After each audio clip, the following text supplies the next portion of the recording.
એવો તો આ નાના કુંડમાં કાણું છે કે ગમે એવો કારો ઉનાળો હોય આટલા નાનકા કુંડમાંથી પોતમાળું પાણી નીકળ્યા જ કરતો છે. તો જોઉં નાખો પૂરેપૂરો વ્લોગ.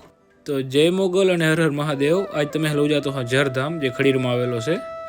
અહીંયા શિવ ભોલેનાથનું મંદિર છે. પહેલાં તો તમે દર્શન કરી લ્યો અને હું દર્શન કરી લ્યા. પછી અહીંયાની આપણી થોડીક રહસ્યની વાતો છે, એ થોડીક તમે હું શેર કરે. ઘણા ટાઈમ પહેલાં અહીંયા કંઈ વ્યવસ્થા ન હતી, પણ હવે ધીમે ધીમે બધી અહીંયા વ્યવસ્થા થઈ ગઈ છે. મંદિરે મસ્ત બનવો છે. હવે તમે આ પવિત્ર કુંડની વાત કરા, કદાચ ગમે એવો કારો ઉનાળો હોય ને કે દુકાળ પીવો હોય ને, તો આ કુંડ એવો છે કે અહીંયાથી પોતમાળો પાણી નીકળ્યા જ કરતો હોય. અને આ પાણી એકદમ પ્યોર મીઠો પાણી છે.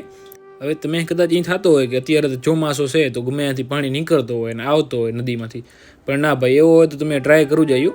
કદાચ ગમે એટલો ઉનાળો છે કે દુકાળ પવગો હોય ને, તો અહીંયાથી પાણી આવવાનું બંધ નહીં થાય. આટલો પાણી ચાલુ જ રહે આ કુંડમાંથી. અને પવિત્ર પાણી છે, મીઠો એકદમ.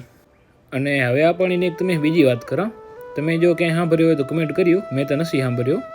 કે હવે આપણું કોઈ માણસ ઓફ થવું ગયો હોય અને આપણે ફૂલ તેરવા જઈએ, ફૂલ મતલબ કે હાડકા, તો આ એક જ એવી જગ્યા છે કે ફૂલ હે આપણે હાથમાં ગહીએ ને તો હાબુ ક્યાં હાલે પાણીમાં ગહાવ જાય એકદમ.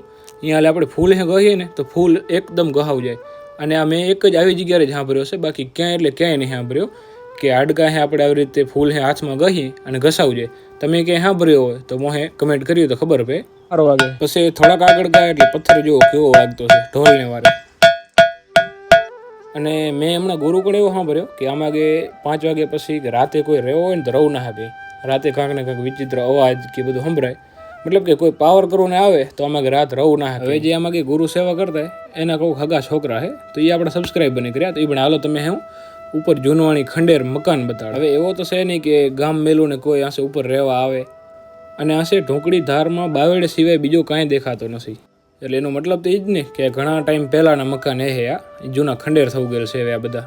અને જો હવે ખડીર આવો તો એકવાર જરધામની મુલાકાત જરૂરથી લીજો. જાણકારી તમે જો સારી લાગી હોય તો લાઈક ને ફોલો ભૂલાય નહીં. ત્યાં સુધી બધે જય દ્વારકાધીશ, હર હર મહાદેવ. મળીએ આપણે નવા વ્લોગમાં.